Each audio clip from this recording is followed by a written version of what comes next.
The cry echoed through the damp stone corridors of the Temple Tower on June 8, 1795, a sound the guards would never forget.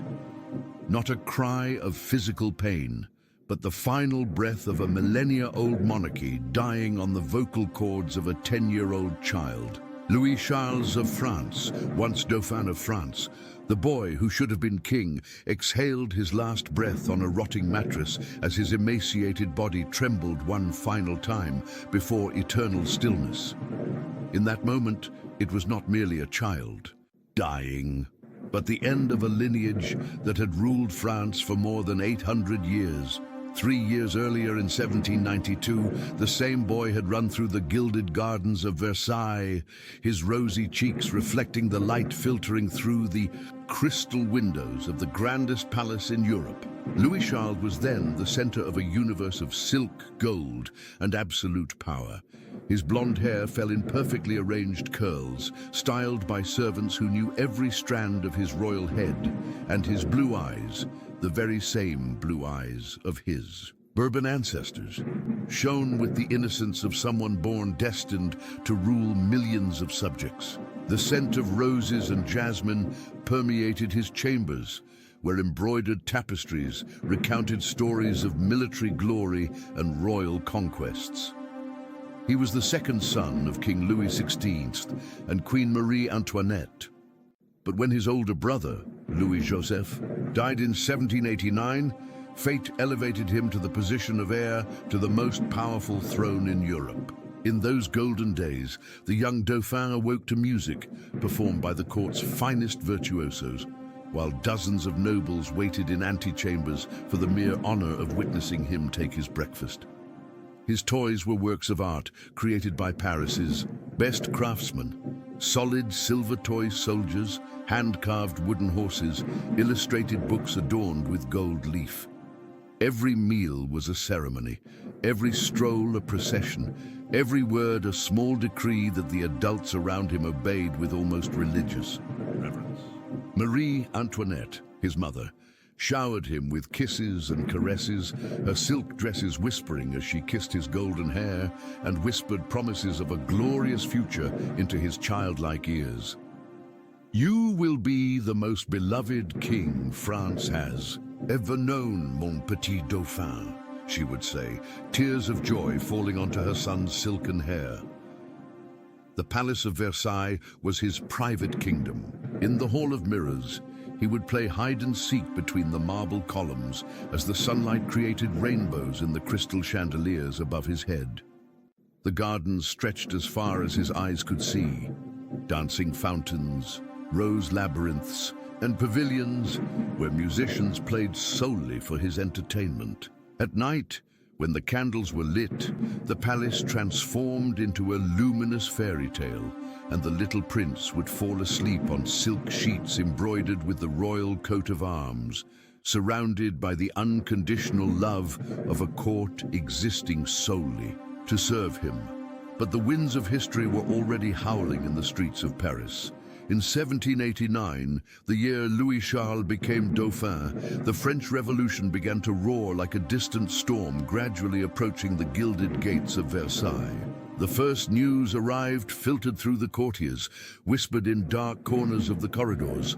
The people were restless.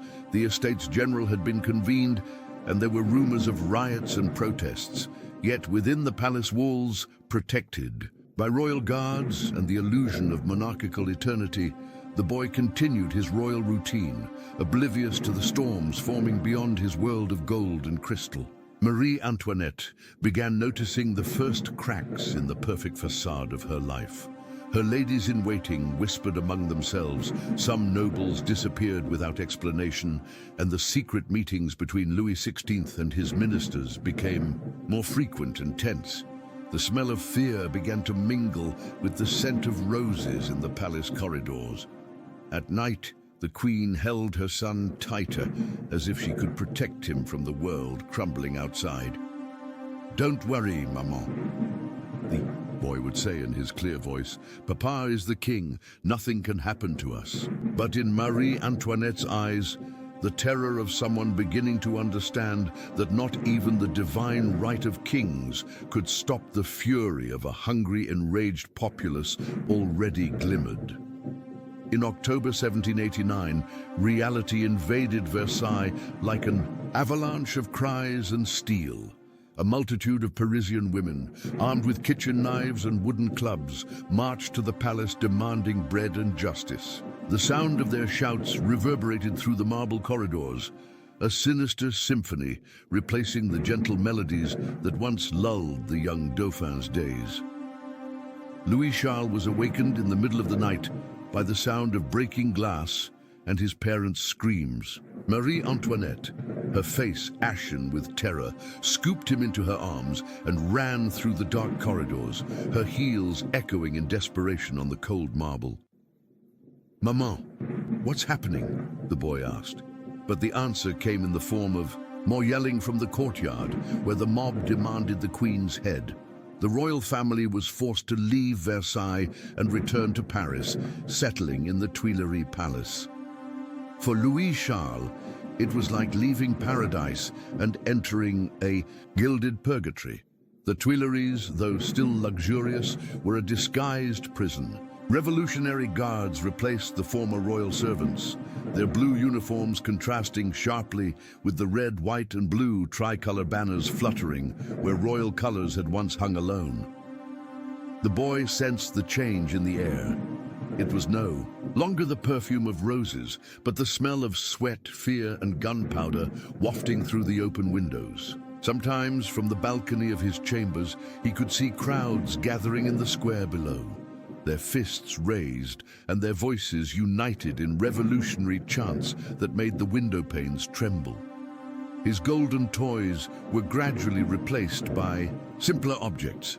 The remaining servants spoke in whispers, their eyes ever watchful, as if expecting revolutionary soldiers to arrive at any moment. Marie Antoinette continued trying to maintain a semblance of normality for her son, but her hands trembled as she combed his hair, and her tears fell silently onto his shoulders during their nightly embraces. Louis XVI, once a strong and protective father figure, now appeared a broken man, his shoulders weighed down by a crown that had become more burden than honor. "Is Papa sad?" Louis Charles would ask, and the king would hold him tight as though wanting to convey through touch all the protection he could no longer fully offer. The young Dauphin's lessons also changed. The learned tutors who once taught him Latin, history, and mathematics were replaced by more austere figures sent by the new revolutionary government. Instead of hearing glorious tales of conquering kings, he now listened to lectures on liberty, equality, fraternity, and the crimes of the aristocracy. The shock was brutal for a child's mind accustomed to venerating his ancestors. "Why do they say my grandfather Louis XV was bad?" he would ask, confused. But the answers came loaded with an ideology he could not grasp, creating a painful dissonance between the love he felt for his family and the accusations he heard daily. On June 20th, 1791, the royal family attempted to flee Paris in a desperate bid to escape the tightening revolutionary siege. Louis Charles was dressed as an ordinary child, his hair cut simply, his silk clothes replaced by plain, rustic fabrics. The flight, known as the Flight to Varennes, was his first real encounter with the world beyond the palaces. For hours, he traveled in a cramped, uncomfortable carriage, smelling the pungent scent of old leather and hearing the frightening noises of the road. For the first time in his life, he saw peasants up close, their clothes tattered and their faces marked by hunger. The reality of the France he was supposed to one day rule revealed itself before his eyes in a brutal, unexpected way. But the escape was discovered in Varennes, and the royal family was brought back to Paris under military escort. The return journey was a psychological ordeal for the boy. Crowds gathered along the roadside to hurl insults and spit at the carriage, their faces contorted with anger. "Death to the tyrants!" they shouted, and Louis Charles cowered in his mother's lap, trying to understand why those who should love him as a subject now seemed to hate him with such ferocity. Marie Antoinette covered his ears with her hands, but she could not fully block out the sounds of the enraged mob following them like a bloodthirsty pack. Back at the Tuileries, captivity became even more suffocating. The guards were more numerous and hostile, and the royal family lived under constant surveillance. Louis Charles could no longer freely wander the gardens. Every move was watched, every word potentially reported to revolutionary leaders. The boy began developing constant anxiety, his eyes always searching for signs of danger, his nights plagued by nightmares in which screaming crowds invaded his dreams.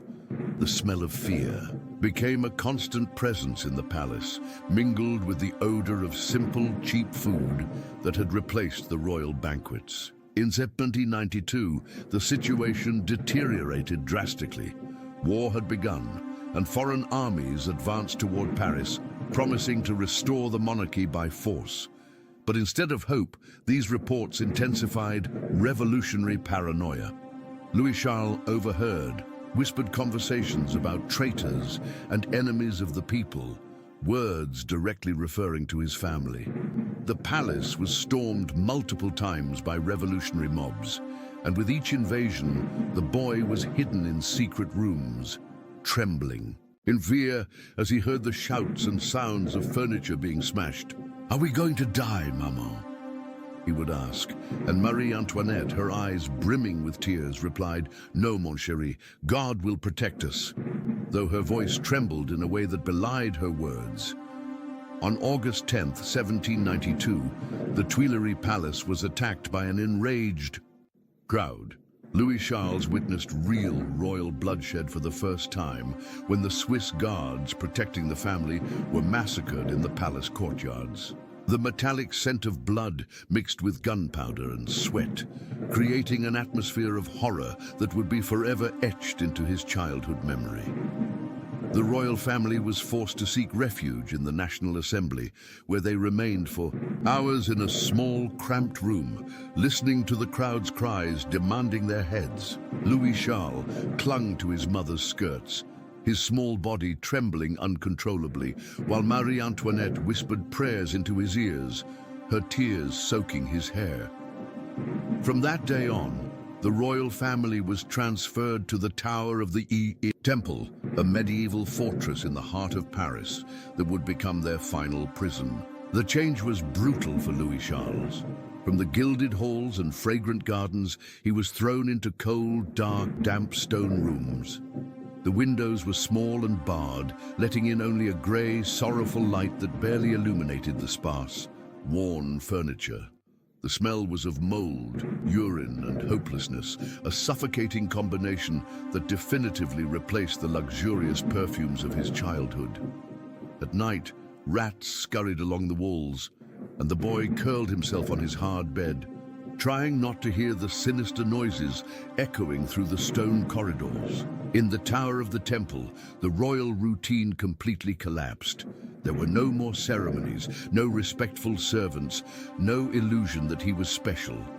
The guards treated him like any ordinary prisoner, some with open contempt, others with calculated cruelty seemingly intended to break his royal spirit.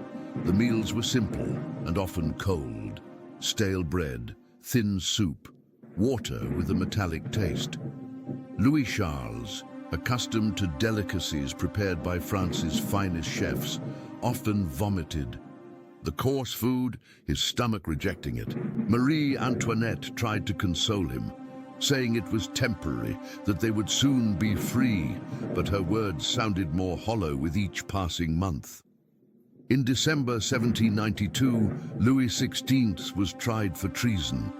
Louis Charles did not fully understand what a trial meant, but he felt the terrible tension that consumed the tower.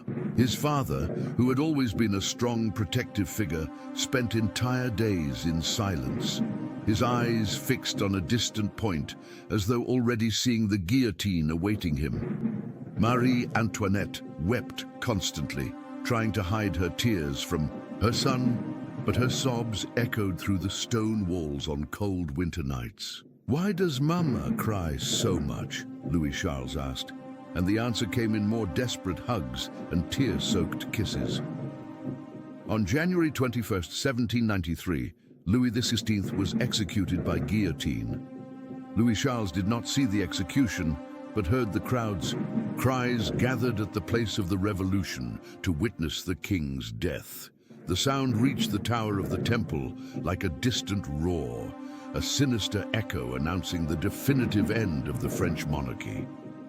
When Marie Antoinette received the news, her scream of anguish was so wrenching that the guards fell silent for a few minutes, as if even they recognized the magnitude of the tragedy. Louis Charles, then 8 years old, technically became king of France in the eyes of royalists, but in practice he was merely an orphan imprisoned in a medieval tower. The death of his father marked the beginning of the darkest phase of Louis Charles' life. Marie Antoinette plunged into a deep depression, spending entire days without speaking, her hair once perfectly groomed, now disheveled and dirty. She held her son with desperate intensity, as though wanting to protect him from a world that had become utterly hostile. "You are king now, mon fils," she whispered into his ear, but the words felt more like a curse than a blessing. In the inn, boy felt the weight of an invisible crown on his head, a burden his immature shoulders could not bear. The guards began treating Louis Charles with increasingly systematic cruelty. They knew that technically he was king, and that filled them with revolutionary sadism that manifested in daily humiliations. They forced him to wear dirty clothes, denied him water to wash, made him eat with his hands like an animal. "Let's see if your majesty still feels royal after that," they would say with cruel smiles, while the boy strove to maintain his dignity amid the humiliations. The stench of his own filth mingled with the mold of the walls, creating an atmosphere of physical and moral degradation that corroded his young soul. In July 1793, Marie Antoinette was separated from her son and transferred to the conciergerie, where she awaited her own trial. The separation was devastating for Louis Charles. For the first time in his life, he was entirely alone, without the protective love of the mother who had been his only constant during the prison years. Marie Antoinette was dragged away by guards, screaming her son's name, her nails scratching the stone walls in a desperate attempt to return to him. "Mama! Mama!" Louis Charles cried out, his small fists pounding on the iron door that closed between them forever. His screams echoed in the empty corridors of the tower, mingling with the sound of footsteps that receded and never returned. Alone in the tower of the temple, Louis Charles began to wither physically and emotionally. Without maternal care, his hygiene quickly deteriorated. His blonde hair became tangled and filthy, his pale skin took on a sickly pallor, and his blue eyes lost the sparkle of childhood. The guards, now free of Marie Antoinette's moderating presence, intensified their mistreatment.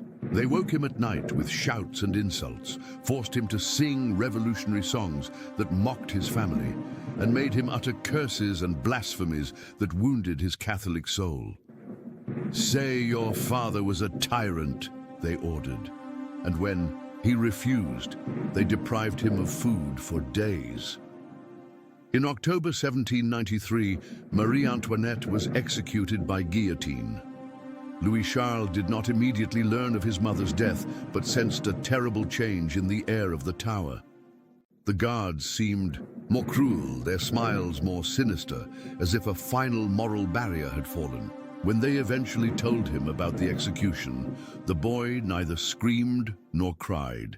He simply remained silent for hours, his eyes fixed on the stone wall, as though trying to process a grief too great for his young mind to comprehend. In that moment, Louis Charles was no longer just a prisoner. He was an absolute orphan, the last survivor of a millennia-old dynasty that had been swept from history by revolutionary fury. From the death of Marie Antoinette onward, Louis Charles began retreating inward. He spoke less and less, ate only enough to survive, and spent hours staring out the small barred window of his room as though expecting to see something that would never come. His nightmares intensified. He dreamed of guillotines that severed the heads of everyone he loved, of crowds screaming his name before killing him, of palaces ablaze and gardens awash with blood. He woke up screaming almost every night, drenched in sweat and trembling, but there was no one to comfort him. The guards only laughed at his nocturnal terrors, saying it was what he deserved for being the son of tyrants. The isolation began to severely affect Louis Charles's mind. He started talking to himself, creating imaginary friends who replaced the lost family members. Sometimes the guards would hear him talking to Maman and Papa, whispering entire conversations for ghosts only he could see.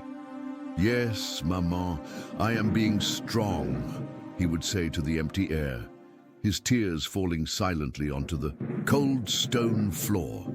Reality and fantasy began to merge in his traumatized mind, creating an inner world where he was still loved and protected, even though his external reality was one of abandonment and cruelty. Louis Charles' physical health also began to deteriorate rapidly. The inadequate diet, lack of hygiene, and constant stress took their toll on a still growing body. He developed skin problems, his teeth began to rot, and an abnormal swelling on his right knee became progressively more painful and noticeable. The tumor, indeed it appeared to be that, grew slowly, deforming his leg and causing him unrelenting pain he tried to hide so as not to give his guards further reason to humiliate him.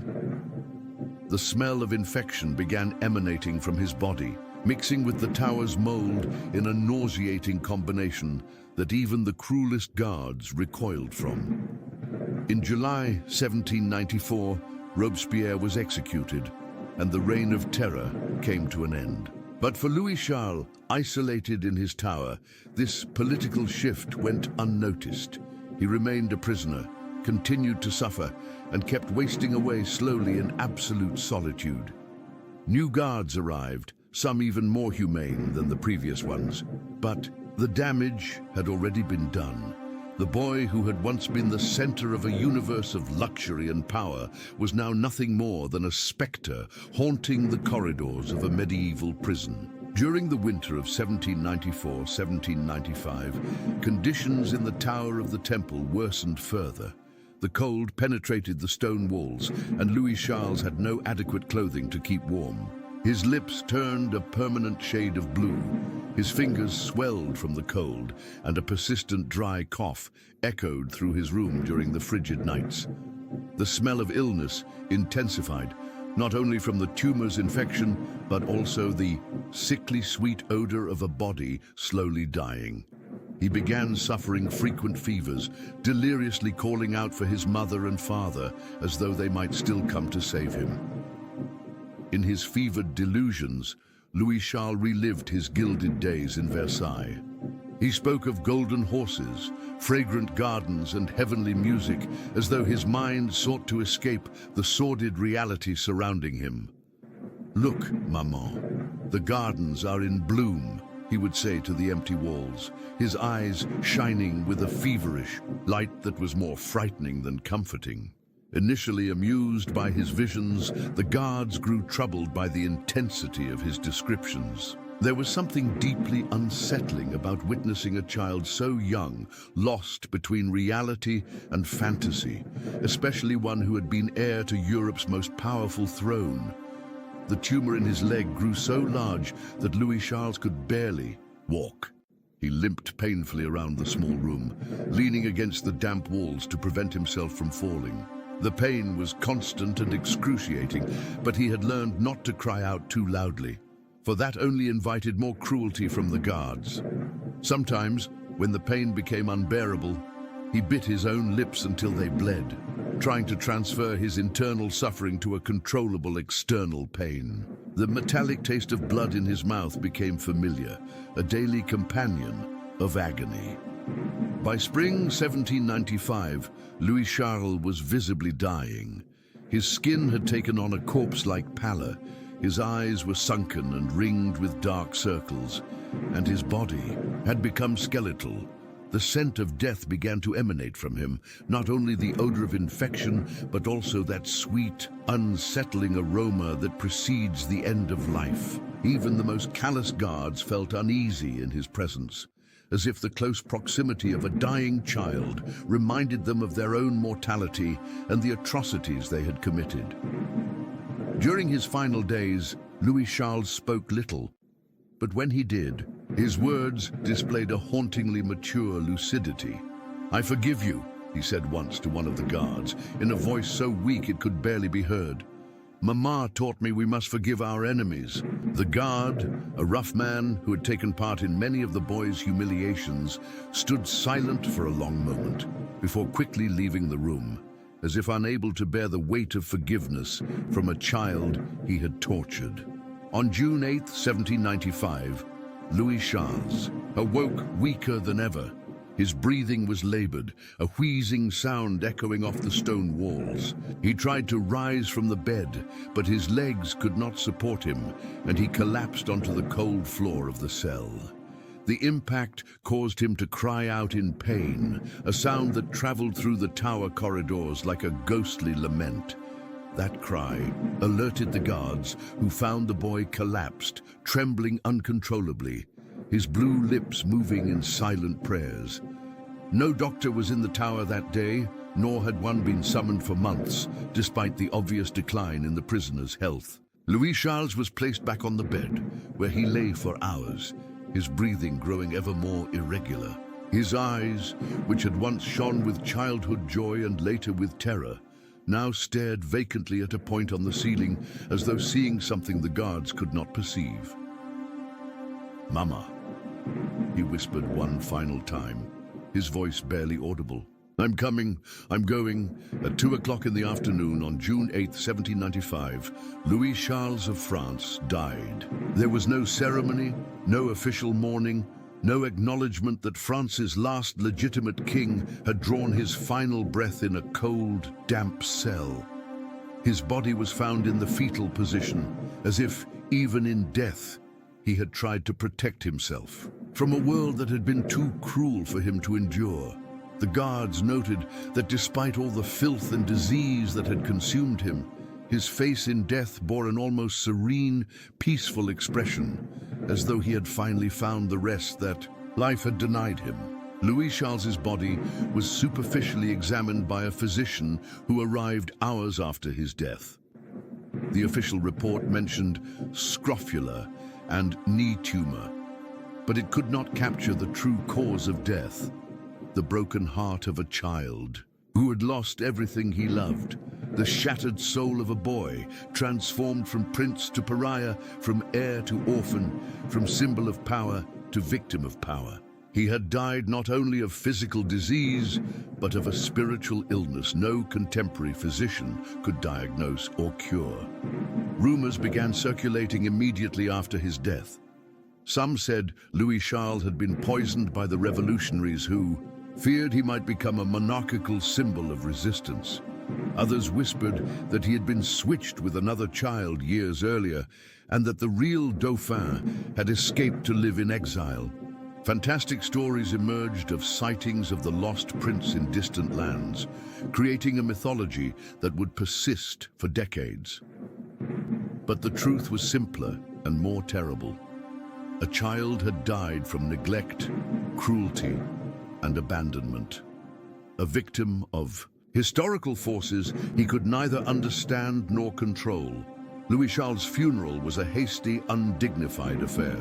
His body was placed in a simple wooden coffin and buried in a mass grave at the Sainte-Marguerite Cemetery, with no gravestone or marker to indicate who he had been. The only attendees were a few government officials and a priest who murmured hurried prayers over the coffin. There were no flowers, no music, no official tears, only cold earth covering the remains of a monarchy that had ruled France for more than 8 centuries. Yet Louis Charles's death resonated beyond the Tower of the Temple.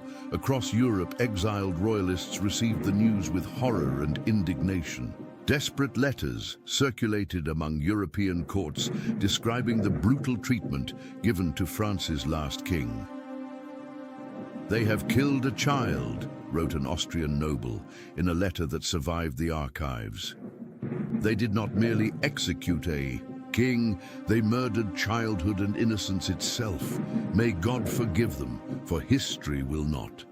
These words proved prophetic, for Louis Charles' death would become one of the darkest and most controversial episodes of the French Revolution, an eternal symbol of humanity's capacity for cruelty, even toward the most innocent. In the years following his death, investigations revealed even more disturbing details about his final years of life. Documents found in the Tower of the Temple archives described a regime of systematic psychological torture. The guards had been specifically instructed to break the boy's spirit, reducing him from a royal symbol to an abject creature who would publicly renounce his monarchical heritage. Secret reports mention methods of sleep deprivation, sensory isolation, and sexual humiliation applied methodically to destroy his royal identity. The goal, read one official document discovered decades later, is to transform the wolf into a lamb, the king into a beggar, the symbol into nothing. The autopsy performed centuries later, when Louis Charles' mummified heart was discovered and analyzed with modern technology, revealed signs of severe malnutrition, prolonged physical abuse, and extreme psychological trauma. His bones showed evidence of stunted growth, consistent with years of inadequate nutrition and chronic stress. DNA testing confirmed that he was indeed the son of Marie Antoinette and Louis XVI, once and for all dispelling substitution theories that had circulated. For 2 centuries, he had died exactly where and when the official records indicated, alone, abandoned, and tortured to death in a damp cell. Yet perhaps the most disturbing aspect of Louis Charles' tragedy was revealed in the personal diaries of some guards who survived the revolutionary period. Decades later, near death themselves, several confessed in writing the details of their cruelty. A guard named Simon wrote in 1820, "I watched the boy turn from prince to ghost. His eyes lost joy first, then hope, then sanity, and finally life. We did not just kill a king, we killed an innocent child, and that guilt stays with me until my grave. Every night I hear his cries for his mother. Every night I see his pale little face begging me for mercy I never gave." Another guard, named Laurent, was even more specific in his confessions. "We forced the boy to watch reenactments of his family's executions. We described in graphic detail how his parents had died, mimicking the guillotine's sound, severing their necks, imitating Marie Antoinette's screams when she heard she would be executed. The boy cried so much he sometimes vomited, but we continued day after day until he stopped crying and simply stared at us with those dead eyes. We turned a child into a corpse long before his body ceased breathing." The techniques used against Louis Charles were not random. They were part of a systematic dehumanization program aimed not just to break his will, but to create a public example proving that not even the most sacred institution, royal childhood, was protected from revolutionary wrath. Documents from the Committee of Public Safety show explicit discussions about how to educate the former Dauphin, turning him into a living symbol of the aristocracy's fall. "He must be completely broken," wrote one revolutionary official, "so that all may see that not even gods of old keep their divinity." The psychological impact of this torture on a child's mind was devastating in ways the torturers themselves did not fully understand. Louis Charles developed symptoms now recognized as severe post-traumatic stress disorder, dissociation, and deep depression. He began exhibiting automatic behaviors, pulling out his own hair and scratching his skin until it bled. He developed nervous tics and compulsive behaviors, such as counting stones on the cell floor or obsessively arranging and rearranging the few objects he possessed. His speech grew increasingly disconnected from reality, mixing past memories with present fantasies. Most cruel of all was that Louis Charles maintained a flicker of hope that never fully died. Even in the darkest moments, he continued believing almost until the end that someone would come to rescue him. Guards reported that he would sometimes stand at the window for hours, staring at the street as though expecting to see royal horsemen arriving to free him. "My uncle will come for me," he would say at times, referring to Louis XVI's brothers, who had fled to exile. "He hasn't forgotten me." This hope, meant to be comforting, became another form of torture, for each day that passed without rescue was another betrayal of his childhood expectations. Louis Charles's physical deterioration was matched by a forced moral degradation designed to destroy not just his body, but his soul. The guards forced him to repeat blasphemies against God, to curse the memory of his parents, and to sing obscene songs, mocking the Catholic faith central to his upbringing. When he refused, he was deprived of food, water, or warmth. Gradually, hunger forced him to comply, and each blasphemous word he was forced to utter felt like a small spiritual death. "Forgive me, maman," he would whisper afterward, as though Marie Antoinette could hear him from beyond. "I did not mean those things." Isolation was perhaps the most effective torture applied to Louis Charles.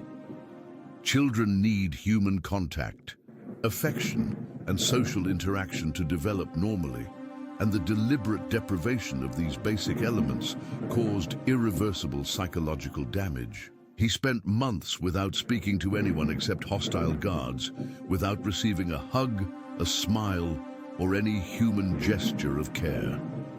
He began hugging himself, rocking back and forth for hours, trying to physically replicate the maternal comfort that had been taken from him. The sound of his compulsive rocking reverberated through the tower corridors at night, a hypnotic, unsettling rhythm that haunted even the hardest guards. During the winter of 1795, as his death approached, Louis Charles began having visions, both beautiful and terrifying. He said he saw angels visiting him, describing their golden wings and melodious voices with haunting precision.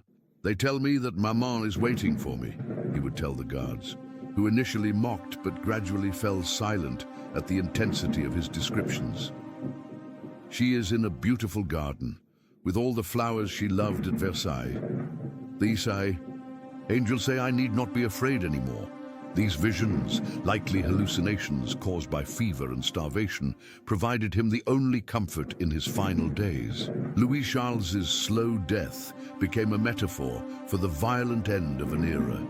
He was not merely a dying child, he was the last gasp of 1,000 years of French monarchy, the end of a royal line that had produced saints, conquerors, and tyrants, but had never faced such a brutal, definitive extinction. His anguish extended beyond his physical self, representing the agony of an entire social class, an entire belief system, an entire worldview, violently replaced by something entirely new and unknown.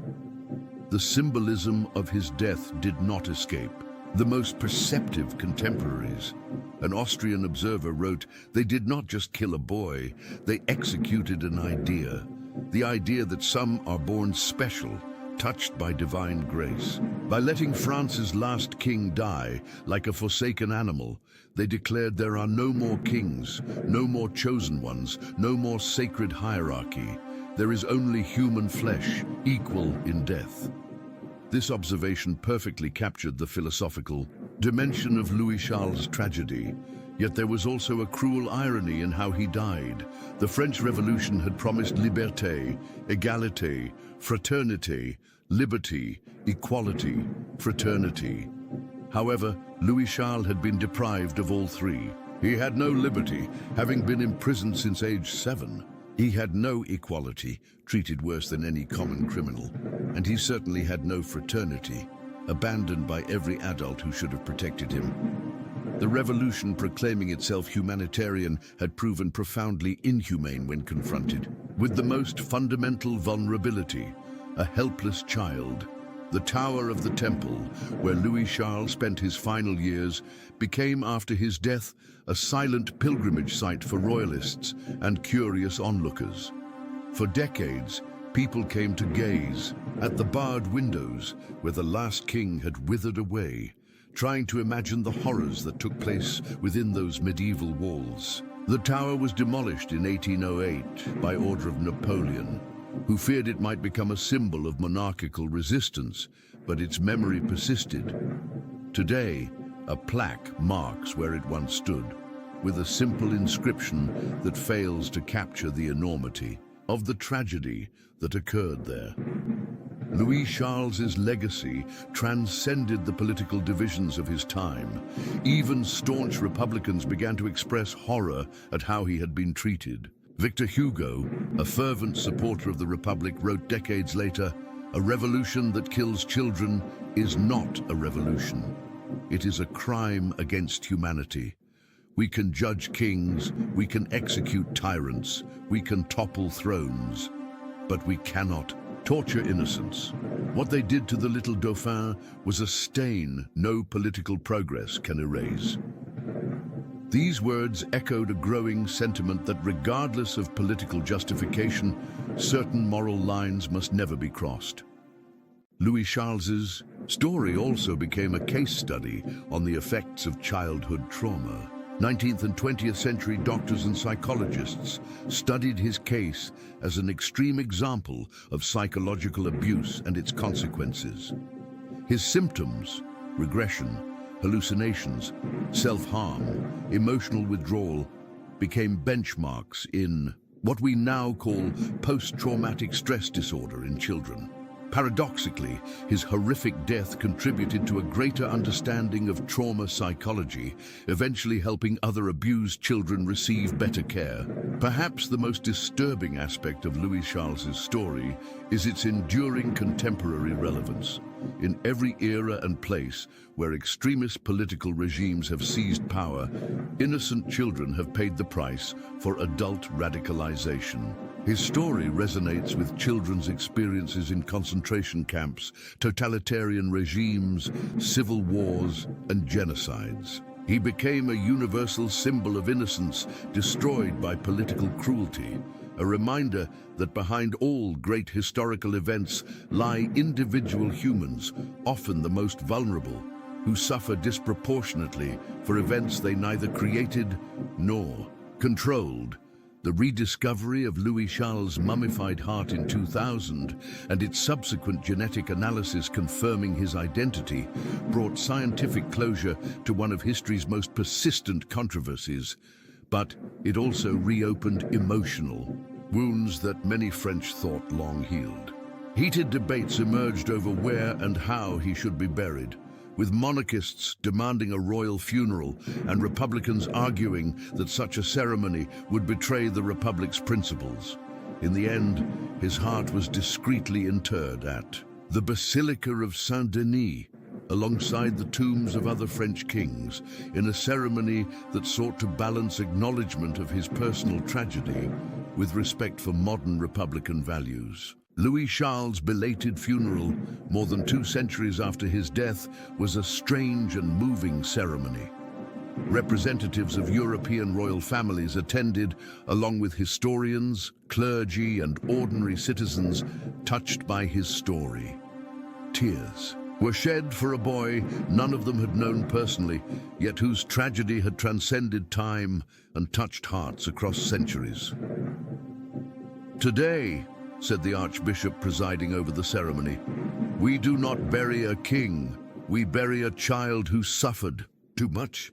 May his soul finally find the peace that was denied him in life." Louis Charles's story forces us to confront fundamental questions about justice, vengeance, and the limits of political retribution. Was he guilty of anything beyond being born into the wrong family at the wrong time? Was his punishment, if one can call it that, proportional to any crime he could have committed? And what does his death say about our capacity as a species to distinguish between justice and cruelty, between necessary revolution and needless sadism? These questions have no easy answers, but they endure because Louis Charles's story touches something deep in the human condition. It reminds us that behind all great historical events, revolutions, wars, social upheavals, lie individuals whose lives are shattered by forces they cannot control or understand. It challenges us to remember that justice, which does not protect the innocent, is not true justice, and that a revolution devouring its own children does not deserve to be called progress. Louis Charles of France died at 10 years of age, but his death echoed through the centuries as a silent cry against human cruelty.